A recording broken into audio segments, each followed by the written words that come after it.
favorite cable sports channel, except GSMC Sports Network, is absolutely free. Hello, everyone, and welcome back into the GSMC Fantasy Sports Podcast, brought to you, as always, by the GSMC Sports Network. Our third segment today, we're going to take a little bit of a break from fantasy talk and get into more betting advice, specifically looking at the NFL MVP odds. We looked at the Heisman odds yesterday, and now we're looking at the volatility of the NFL MVP odds. Like I said before the break, beware of the fact that this is a list that I got before games were played. So you may not agree with them. Let me know what you think in the comments. But this is what the odds makers in Vegas had on Saturday afternoon at the latest. Without further ado, let's jump right into those rankings. We're only doing the top 5 here. So if you want anyone from outside the top 5 to be talked about, I will gladly talk about them as well. But these are the 5 that Vegas had in mind. Starting off at number 5, we have Lamar Jackson, who a lot of people might say is the favorite right now. And he just had 2 of the best games against 2 of the better teams, I'll say, in the AFC, the Bills and the Bengals.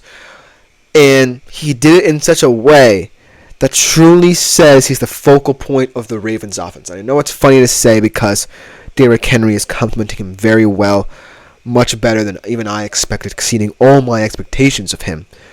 But it just highlights the importance of what Lamar can do as well. Because my fear about what the Baltimore Ravens offense could become stemmed from the fact that Derrick Henry is not a prototypical Baltimore Ravens running back, so to speak, in my opinion. He was going to be more of a workhorse back and not someone like a Gus Edwards or a J.K. Dobbins, who you had to account for in terms of their explosiveness and also have to worry about Lamar Jackson's explosiveness in design runs for him or RPOs or things of that nature. But it worked perfectly. So this is more a kind of singing of Lamar Jackson's praises than it is an indictment of Derrick Henry, if you get what I'm saying. Because Derrick Henry is just as vital to this Baltimore Ravens offense and its sustainability, but it just makes Lamar Jackson look even better because he's able to work with not just guys like Gus Edwards, and it proves this. He's not just able to work with guys like Gus Edwards and J.K. Dobbins, is able to work with a guy who is more of a workhorse back. Yes, he still has the speed. He's still proven that. But he is, in my opinion, a guy who's more workmanlike in the way he goes about the running back position. So it just shows that Lamar Jackson can work with anyone. And that would make him my personal MVP favorite. But at plus 1,000 as of Saturday. So who knows, the line could have moved and he could right now be the favorite. And I would have no qualms about that at all. Let me know what you think about his situation in the comments. But as of right now, he would be my personal pick. If the season ended today, he would win the NFL MVP award because he has just proven to be such a vital player to the Baltimore Ravens year in, year out. But at number 4, the surprise candidate. A guy who might fade, as my dad, as a Vikings fan, might say. He's going to turn back into a pumpkin at midnight eventually, but here he is at the current moment, number 4 in the MVP odds according to Vegas, Sam Darnold. And we can't say he doesn't deserve it. He is at plus 1,100 in terms of, FanDuel's, so you might be wondering why is he number 4. He has lower odds across more betting books, so to speak, in terms of that. So at 4 he sits. And the thing about Sam Darnold and his shock MVP candidacy is that it doesn't feel like a shock, if Kevin O'Connell continues to trust him. And that's what's going to determine how real this candidacy is going forward. We saw in London kind of him slowing down a little bit, kind of looking a little bit like the old Sam Darnold. And it may have been a case of him going abroad and the body clock adjustment and all those things. But it is kind of worrying that, Vikings fans are anticipating a fall off for Sam Darnold. Until I see it, I'm going to expect that he will continue with his trajectory and continue this kind of ascendancy into an MVP candidate on the Minnesota Vikings. But the caveat is that it is still Sam Darnold. And I feel like, yes, the Vikings offense, the very best, is complementary, and the very best has the weapons that Sam Darnold needs to recover. But the story has also been the Vikings defense. We can't forget about what the Vikings defense means to their success. I think it means more than what Sam Darnold is doing with this offense. Kudos to Sam Darnold for, being the league leader in touchdown passes. Really listening and trusting Kevin O'Connell. But right now, I kind of feel like Sam Darnold, as Shep Easy Sweet Spot says, without Aaron Jones, he's got no shot. That's good to mention as well because, Aaron Jones was a big part of that offense, and now, like Shep Easy Sweet Spot alluded to, he has gone down with injury, which I had forgotten about. But at the end of the day, it was all about, the Vikings defense. That was the more impressive storyline. Kudos to Brian Flores for that. But we'll have to see, if Sam Darnold is for real. And if he is, then maybe this 4 spot is warranted. But he does have, as Sheppy's Sweeper says, luckily A. Jones' injury looks mild, but you never know. He is getting back Hawkinson potentially in a couple of weeks, so maybe that will, mitigate for that. But I think that ultimately, if you were to say, well, Sam Darnold is an out-and-out top 3 MVP candidate, I would have no qualms with that at this current moment in time. But this goes to show that week in, week out, things can change. But at the number 3 position is a guy who, in CJ Stroud, really defines the kind of the middle of the pack here in this MVP race. Because I feel like we should be expecting bigger things out of CJ Stroud and, for that matter, the Texans offense. But I also feel like they made moves with the acquisitions of Joe Mixon and Cam Akers to make it feel as if CJ Stroud should not have all the pressure on his shoulders. And it's showing in their style of play a little bit. They still have the big weapon, big shots that they like to take on this side of the offense. As Chevy Sweeper says, oh yeah, Hawks on the way. Like I said, that could be a huge factor in whether or not we see Sam Darnold potentially move up into the top 3. And I think he might already be in the top 3. And the thing with Stroud, at plus 1100 as well, is that he is someone who I feel can be figured out easily, but it's just a matter of this offensive setup functioning the way he wants it to be, because he's a big part of keeping it on schedule.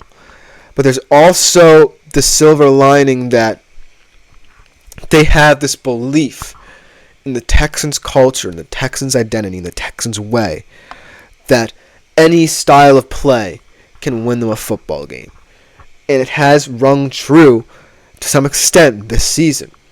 And so, for all intents and purposes, I feel like CJ Stroud is an excellent MVP candidate, and he deserves all the plaudits he's been receiving up to this point in his career. But it feels like I want to see more of him.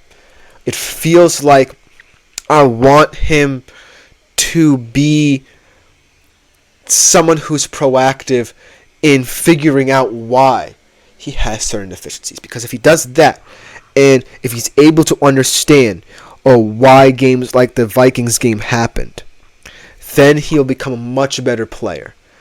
And not for nothing, even with the loss of some of his weapons, like Nico Collins went down, and we'll talk about that a little bit later in the week, I feel like what CJ Stroud can do is really hone in on, okay, week in, week out, the offense could look different. It's just a matter of fact. But what I can mean to it can affect how this game plays out. And we saw the stinker against the Vikings.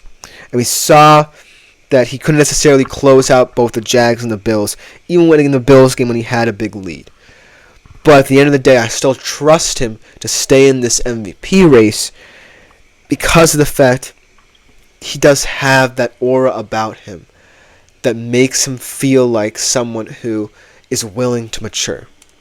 And we've seen him mature in some areas where other quarterbacks may have faltered in their maturation.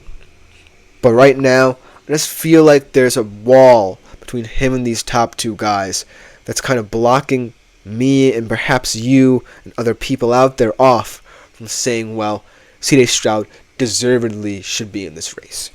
But the top two as well, very controversial. Number 2, Josh Allen. I still think, he deserves to be in this MVP race because he's Josh Allen and his highs are very high. But then, of course, you have to remember the fact that Josh Allen is not the perfect quarterback who we think he is. He is still someone who has the propensity to make boneheaded plays week in, week out. And over the past couple of weeks, he's looked less than the sum of his parts. And now we're starting to see perhaps what the absence of Stephon Diggs could be doing to him. And the absence of Khalil Shakir, at least not a fully healthy Khalil Shakir. So, Josh Allen at plus 275 is someone who voters fall in love with and people tend to fall in love with, but you have to understand his flaws as well. He has his peaks, he has his valleys, and you have to take the lumps, and you have to accept that that is what he is. And if Joe Brady can get him back on track, and he limits his turnovers, then of course he's still back in this race. But until that seed of doubt in my mind is completely gone, where I can say that Josh Allen, week in, week out, is going to have a sterling game, compete to the best of his abilities, and most importantly, play mistake-free football, then I can't really say he's a favorite in the MVP race. I can say he's firmly in the discussion, but I can't say he's ultimately going to win it. Then, this next guy, the guy at number 1, as of Saturday, mind you, is another guy who, even though we know what he's capable of, still isn't playing to the best of his abilities either, and that is Patrick Mahomes. Very weird how Vegas kind of skews the narrative here in terms of the betting odds. Because all of these players, very popular players, very popular, except for Sam Darnold, of course, because no one expected that.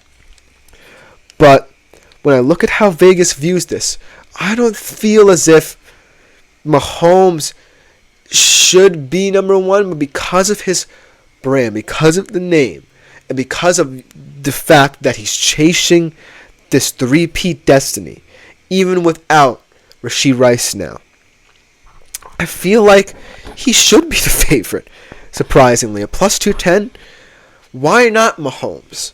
Because he has the most unique opportunity of any of these candidates to do what nobody's done before.